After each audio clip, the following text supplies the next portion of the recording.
This is a report on all of not just the people. We know that this Biden-Harris administration has set records we don't want to set. They do, but we as a country don't want to set along the border by foregoing and ignoring our laws, by opening it up, and by bringing these people in, which they have a purpose for. They know exactly what they're doing.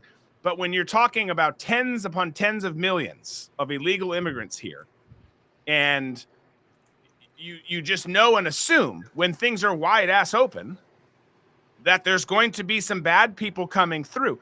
Well, this report documents that and describes just the ones they know. Keep in mind that this is what is being told and what is known, not necessarily the full picture. But listen to the report and then we'll discuss. Yeah, and Sandra, bear with me. We just got these numbers moments ago, but it's a jaw dropper to say the least. So to set the stage here, let me just explain what these numbers mean. ICE has something called a non-detained docket. Essentially what that is it means migrants who were encountered by DHS but are no longer in federal custody. So who's on this non-detained docket?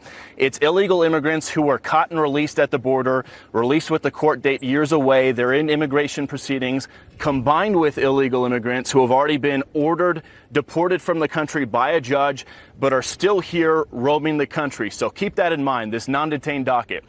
According to a letter that the acting director of ICE just sent to Texas Congressman Tony Gonzalez, on ICE's non-detained docket, they're currently tracking 425,000 non-citizens who have been convicted of a crime. Of that number, over 13,000 non-citizens have convictions for homicide and are on the non-detained docket, meaning they're roaming the country right now.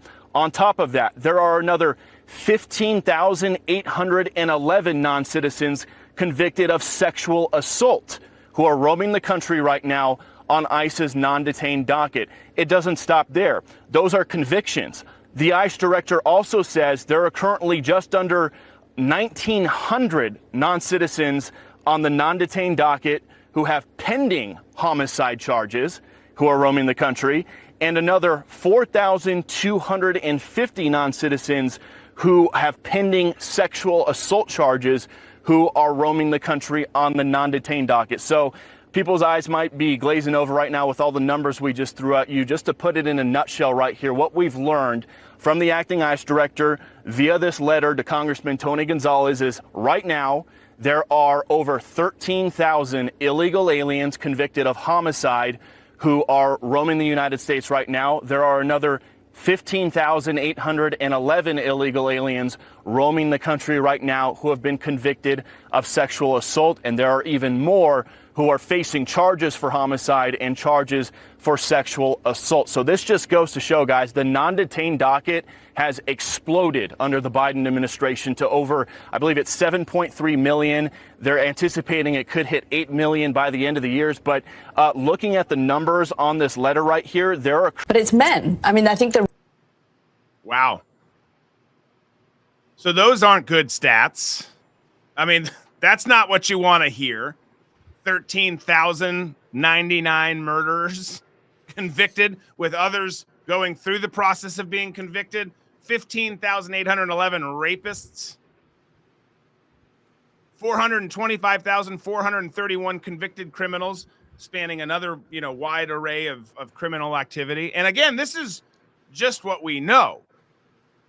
Ones that were not detained and let go, like, whatever. So you murdered some people, you're part of a cartel or whatever. Where do you want to go? San Diego? You want to go to Memphis? Cool. You just let us know. We'll pay for you to get there.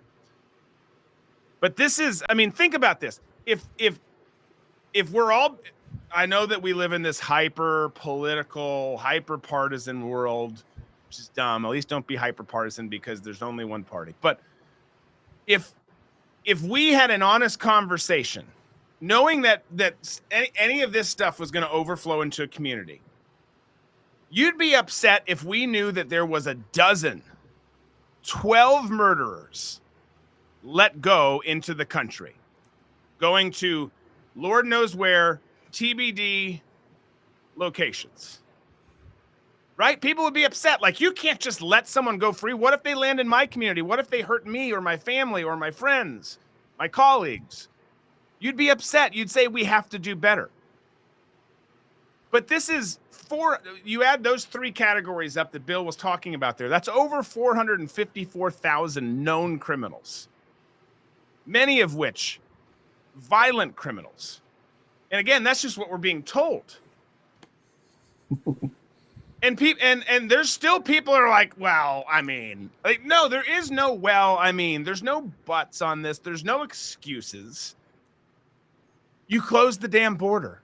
You follow the laws. I mean, we have CBP officials and ICE and other DHS members and DEA and all these folks who are just trying to do their job they signed up for, and they're being told not to. We've got a border that has not ever been perfect, and it probably never will be perfect. But it's never been this imperfect. That's for damn sure. It's just not okay. And look, there's more nefarious stuff going on. We talk about it all the time in terms of votes, in terms of disrupting how our culture and community looks as a country with the lower and middle class. There's so many evil, nefarious things that are being done with reshaping the population the way that they're doing it.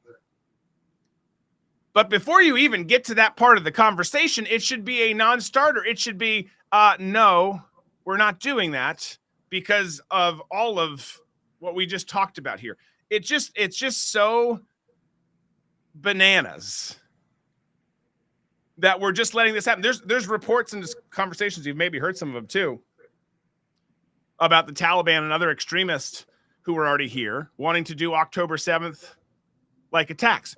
Which, whether it's the Taliban or AQ or ISIS or a combination or some group you've never heard of, it doesn't matter. The fact of the matter is we continue to just let everything open. Come one, come all. If you guys are bad, we'll tell you where to get weapons and stuff later. Don't worry. You just want to be a farmer. You just whatever. We'll take you here.